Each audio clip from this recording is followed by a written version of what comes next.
Shuklam Bharadaram Vishnum Shashivarnam Chaturbhujam Prasannavadhanam Dhyayet Sarvavighnopashantayet.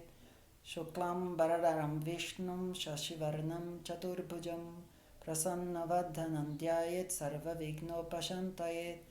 Om Japa Kusuma Sankasham Kashapeyam Mahadyutim Tamorim Sarva Papaknam Pranatosmi Divakaram.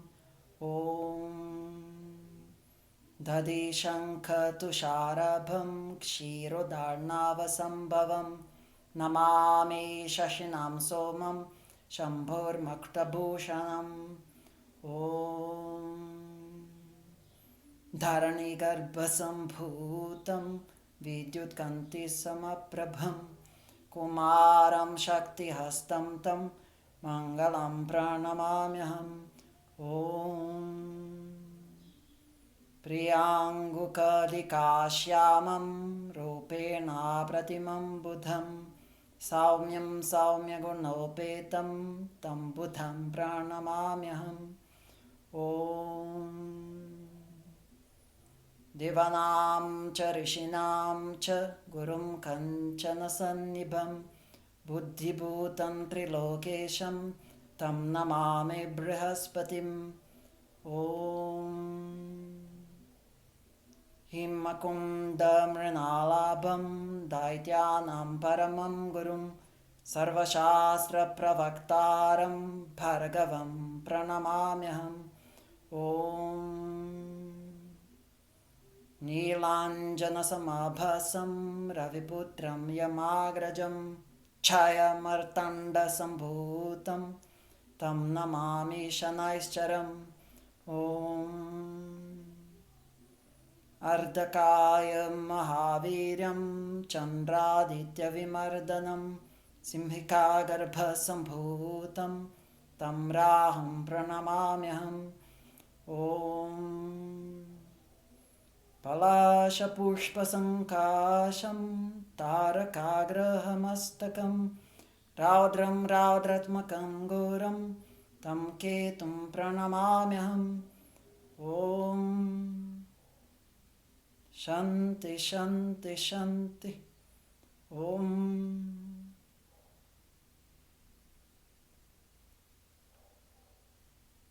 May our minds be present here, focused with some openness and grace.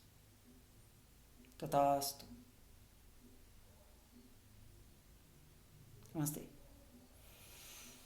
Namaste everyone.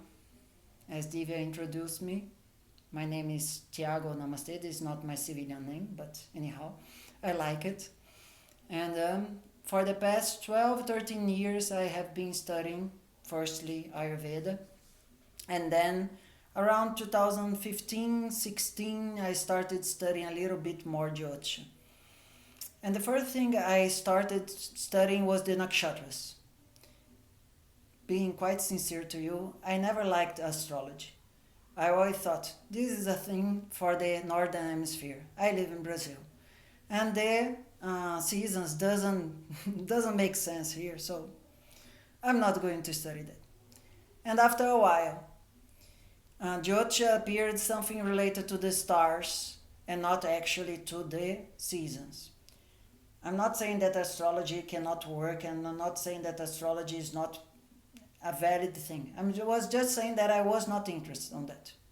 Okay?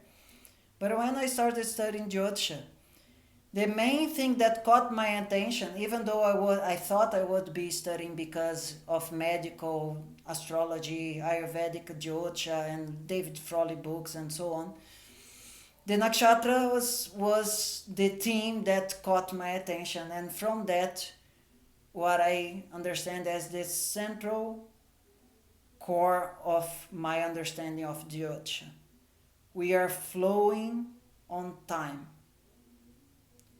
And every time has its own agenda. If we properly see with the light of Jyotisha, what is the time that we are and the road that we are kind of assigned to prosper in that time, we can drive knowing if it's to drive on the right or in the left, if it's to go front or back, because every time has its own peculiar predestination is not a very good word, potency to be. We can go along with the river or we can go against the river. But if we understand if the river is going this direction and that direction, is going to be much easier to understand if that karmic pattern is to be resisted or not. If that karmic pattern is to be nourished or not.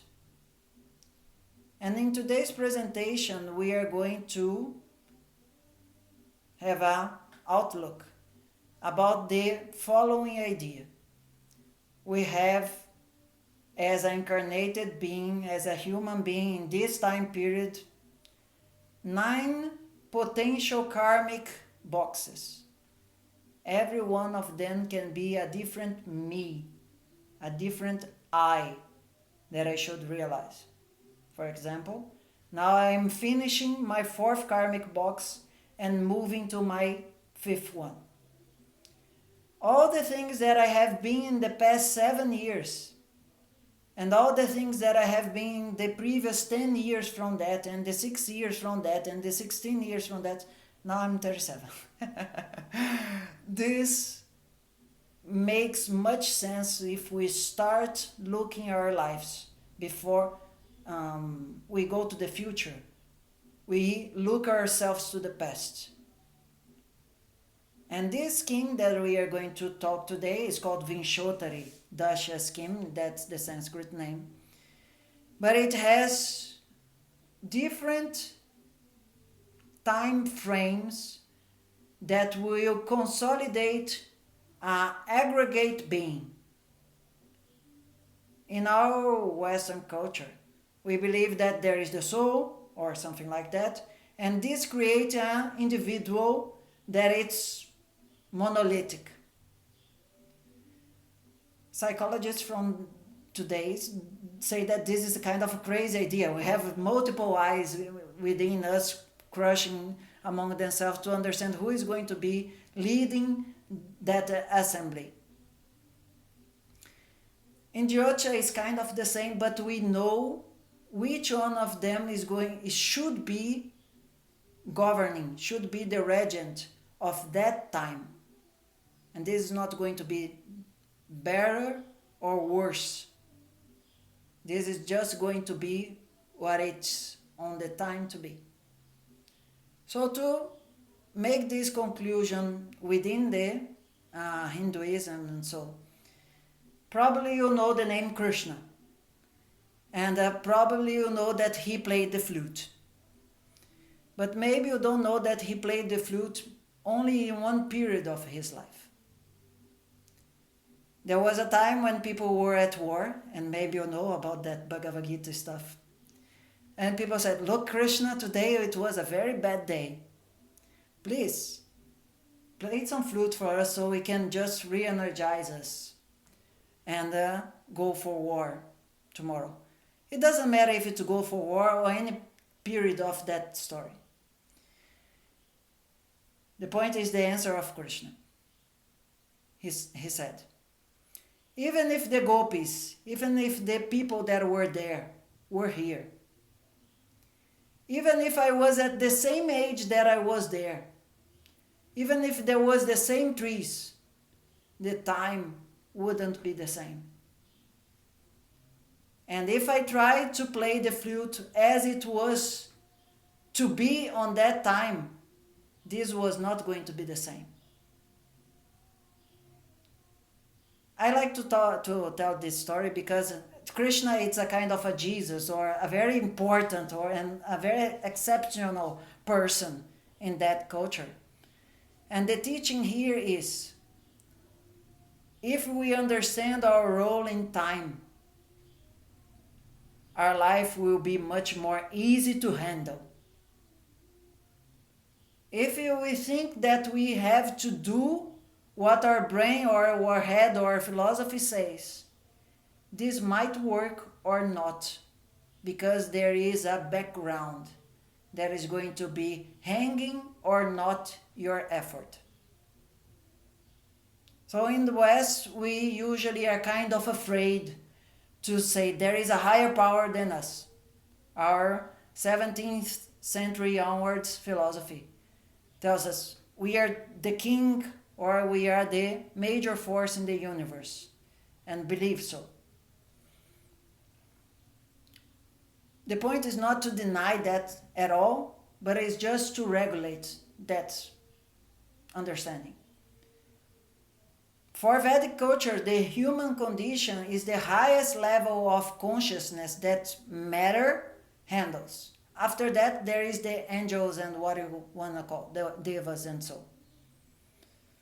Just like we are this unique being that walks in two legs in all the other creatures here, and we have a spine that is vertical. This creates the idea that we are prone to be able to realize a higher structure of awareness. But this doesn't mean that it's going to happen by itself. And beyond the humanoid condition, there are other conditions that are more evolved in the sense of service.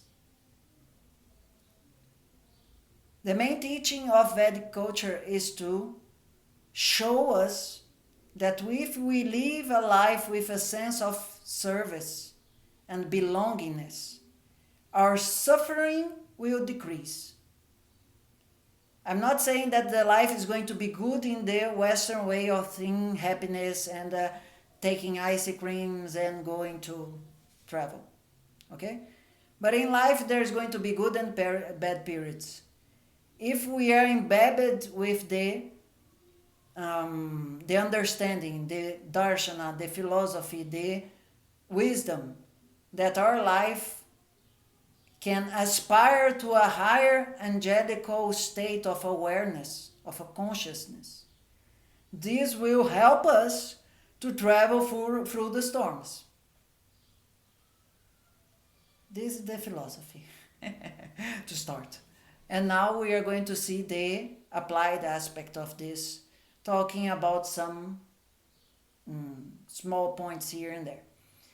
This presentation is going to have 2-3 checkpoints, and if you wish to be putting any brief questions in the chat, just like it explained there, you put, I did not understand this part, can you explain? We will go for a more